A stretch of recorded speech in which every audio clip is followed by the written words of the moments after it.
Hé, tu connais la légende des yeux de Médusa? Non? Accroche-toi, parce que son regard, lui, ne te lâchera pas. Je vais te raconter une légende, une vraie, une de là-bas. On raconte que jadis, la Méditerranée n'était qu'une mer ouverte, parsemée d'îles et de rivages lointains. 3 nymphes s'y rencontraient chaque été. Il y avait Amara, la fille des sables dorés d'Afrique, Thalia, née des îles parfumées de Grèce, et Isolda, venue des falaises blanches d'Ibérie.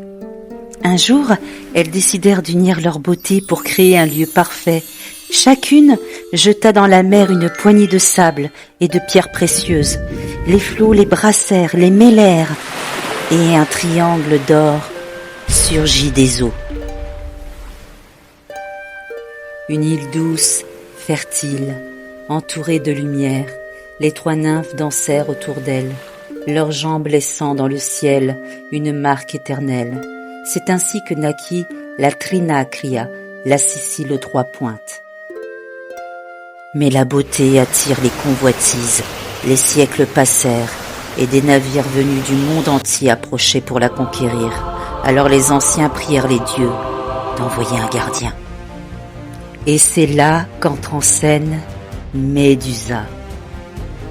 Oh, Médusa.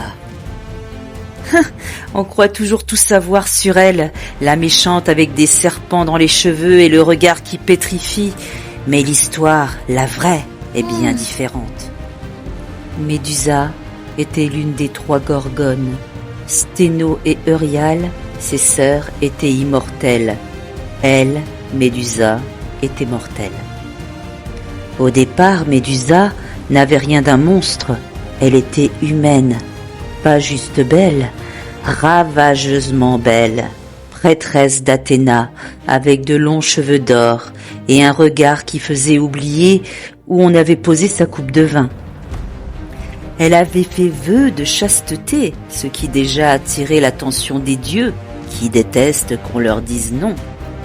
Un jour, Poséidon, le dieu des mers, la remarqua, et disons qu'il ne comprenait pas bien la notion de laisser tranquille une prêtresse dans son temple.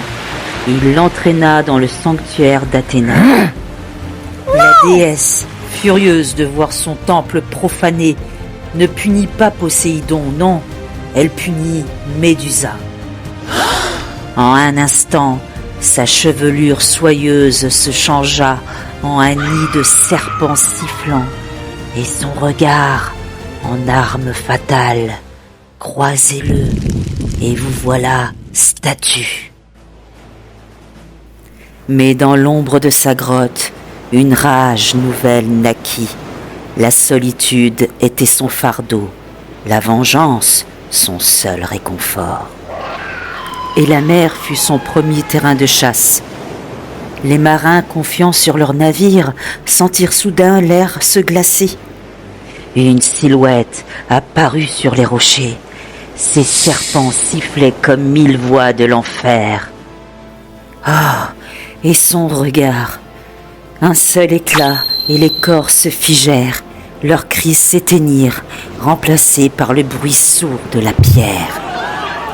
Les dieux entendirent les prières et les cris, et ce qu'ils virent les glaça d'effroi. Médusa n'était plus victime, mais menace. Alors fut choisi un héros, Persée, fils de Zeus, téméraire, destiné à l'impossible. Armé d'un bouclier miroir, d'une épée divine, guidé par Athéna elle-même, il descendit vers la grotte de la Gorgone.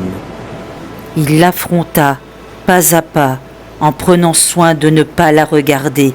D'un geste fulgurant, l'épée s'abattit. Un cri pétrifia la nuit. La tête roula sur la pierre, ses yeux, toujours ouverts, fixant le vide. Persée s'enfuit de la grotte, la tête de Médusa enfermée dans son sac, mais à l'intérieur, ça remuait encore. Ses serpents sifflaient, Ses paupières frémissaient comme si la mort elle-même n'osait pas la réclamer.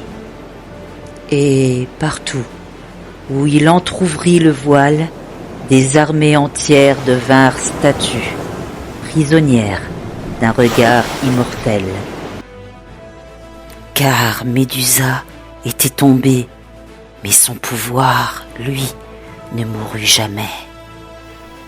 Alors, retiens bien ceci, croiser son regard, même à travers le temps, c'est défier encore la malédiction. Le drapeau sicilien, ce n'est pas qu'un symbole, c'est Médusa, toujours là, toujours vivante. Tu crois pouvoir la défier ? Tu crois pouvoir détourner son regard ? Alors approche, un instant suffit, et te voilà statue.